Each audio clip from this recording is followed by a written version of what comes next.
Bismillahirrahmanirrahim. Assalamualaikum warahmatullahi wabarakatuh.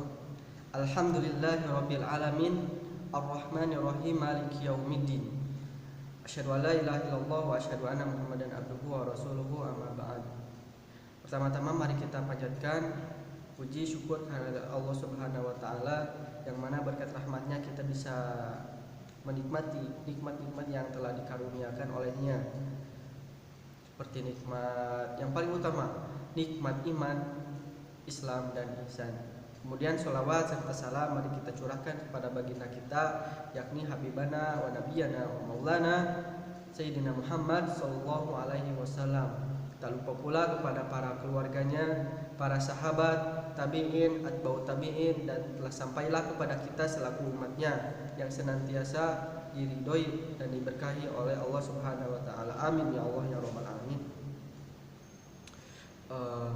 Baik, pada kesempatan hari ini insya Allah saya akan sedikit menjelaskan tentang dakwah dan macam-macamnya. Baik, dakwah. Pengertian dakwah menurut bahasa. Dakwah adalah berasal dari kata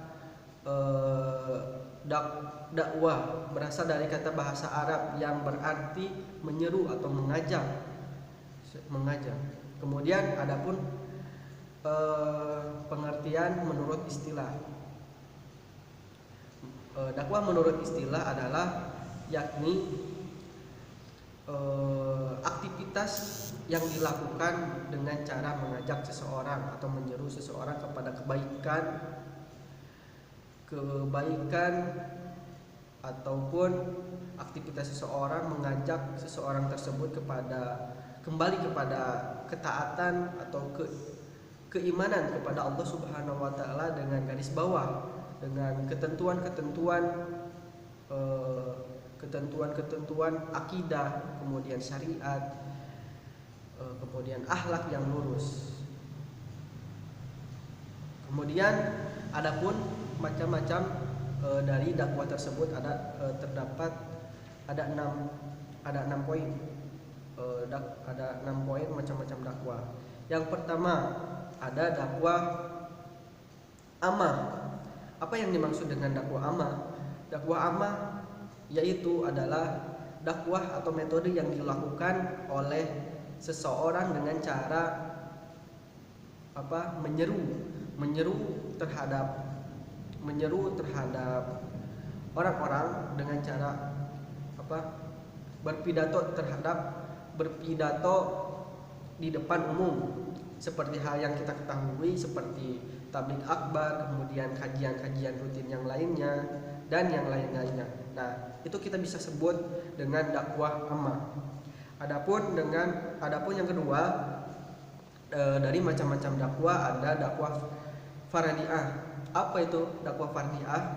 Jadi dakwah fardiyah itu adalah metode dakwah seseorang mengajak terhadap seseorang dengan secara personal. Seperti contoh begini. Saya mengajak fulan untuk pergi ke masjid untuk menunaikan sholat berjamaah. Nah, itu kita bisa sebut dengan dakwah fardiyah. Yang ketiga, ada dakwah bil lisan. Nah, seperti yang kita ketahui di sini, dakwah bil lisan adalah suatu metode dakwah yang dilakukan dengan cara dengan ajakan atau seruan, seperti contohnya khutbah atau diskusi tentang Islami yang mengajak kepada kebaikan dan yang lain-lain. Kemudian yang keempat ada dakwah bil hal. Dakwah bil hal yakni adalah metode dakwah yang dilakukan dengan cara yaitu dakwah bil hal adalah dakwah yang dilakukan dengan cara menjadikan diri kita sebagai contoh bagi seseorang, seperti bersedekah. Nah, namun di sini di garis bawahi tidak ada maksud ria, tapi dakwah bil hal ini dengan maksud ikhlas untuk mengajak seseorang itu mengikuti apa yang telah dilakukan seseorang tersebut. Kemudian yang kelima ada dakwah bitadwin. Apa itu dakwah bitadwin? Dakwah bitadwin adalah metode dakwah yang dilakukan dengan cara metode atau media-media seperti media cetak, media tulis, media apapun itu. Seperti halnya contoh media tulis seperti artikel-artikel yang membangun masyarakat Islam untuk kepada jalan kebaikan. Kemudian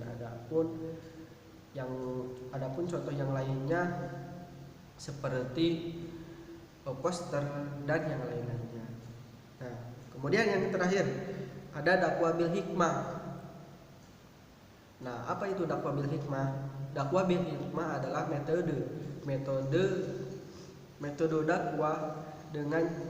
dakwah seseorang yang mana aktivitas tersebut itu mengandalkan terhadap kemampuan seseorang tentang ajakan terhadap yang diajaknya.